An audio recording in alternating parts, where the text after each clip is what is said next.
लोकसभा चुनाव से पहले गुरुवार को नई संसद में केंद्रीय वित्त मंत्री निर्मला सीतारमण ने अंतरिम बजट पेश किया। वित्त मंत्री के रूप में ये उनका छठा और मोदी सरकार के दूसरे कार्यकाल का यह आखिरी बजट था। बजट सत्र के दौरान वित्त मंत्री सीतारमण का बजट भाषण करीब 1 घंटे चला। मोदी 2.0 सरकार के इस अंतरिम बजट में करदाताओं को खुश होने के लिए बहुत कुछ नहीं मिला। सरकार पूंजीगत व्यय और अन्य सामाजिक कल्याण सेवाओं में निरंतर रुचि के साथ राजकोषीय कंसोलिडेशन के मार्ग पर आगे बढ़ती नजर आई। जिस तरह से पीएम मोदी किसानों, युवाओं, महिलाओं, गरीबों पर खास फोकस की बात करते हैं, निर्मला सीतारमण ने भी एक बार फिर अलग अलग वर्ग के समर्थन में आवाज बुलंद की। वित्त मंत्री ने अपना बजट भाषण शुरू करने से पहले ही साफ कर दिया कि उनका पूरा फोकस देश के विकास पर केंद्रित रहेगा। वहीं उत्तराखंड राज्य को भी इस बजट से कुछ खास नहीं मिला। हालांकि बजट के जरिए सरकार ने पर्यटन स्थल को बेहतर करने की कोशिश जरूर की है, जिसको लेकर बीजेपी के प्रदेश प्रवक्ता ने इस कदम को सराहा है।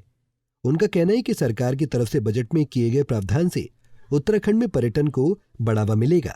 प्रस्तुत हुआ है अंतरिम बजट देश के यशस्वी प्रधानमंत्री नरेंद्र भाई जी के नेतृत्व में और अपने वित्त मंत्री जी के द्वारा जो प्रस्तुत किया गया बजट है, ये एक ऐतिहासिक बजट है।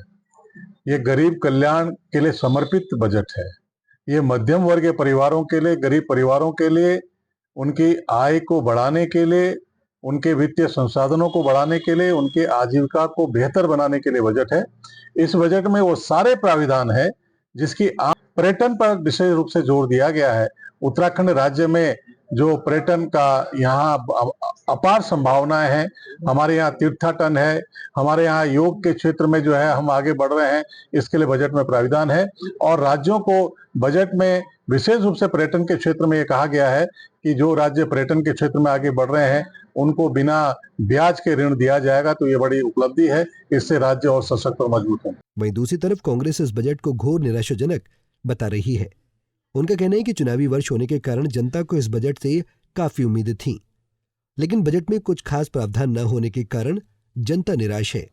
देखिए, जो बजट आज निर्मला सीतारमण जी ने देश की लोकसभा में पेश किया है वो घोर निराशाजनक बजट है, क्योंकि चुनावी वर्ष है। जनता को बहुत ज़्यादा उम्मीदें इस बजट से थी कि महंगाई से जो है कुछ राहत मिलेगी, बच्चों को कुछ रोजगार के लिए नई राह निकलेगी, जो है रुके हुए विकास के पहिए शायद आगे बढ़ेंगे, टैक्स स्लैब में कुछ जो है मध्यम वर्ग को राहत मिलेगी। लेकिन हर किसी को जो है निराश होना पड़ा, क्योंकि बजट में किसी के लिए भी कुछ नहीं था। और उल्टे आज जो है कमर्शियल गैस सिलेंडर के दाम बढ़ा दिए गए हैं, और जो गैस में छूट की उम्मीद लोगों को थी, जो पेट्रोल डीजल में राहत की उम्मीद थी, वो भी लोगों को नहीं।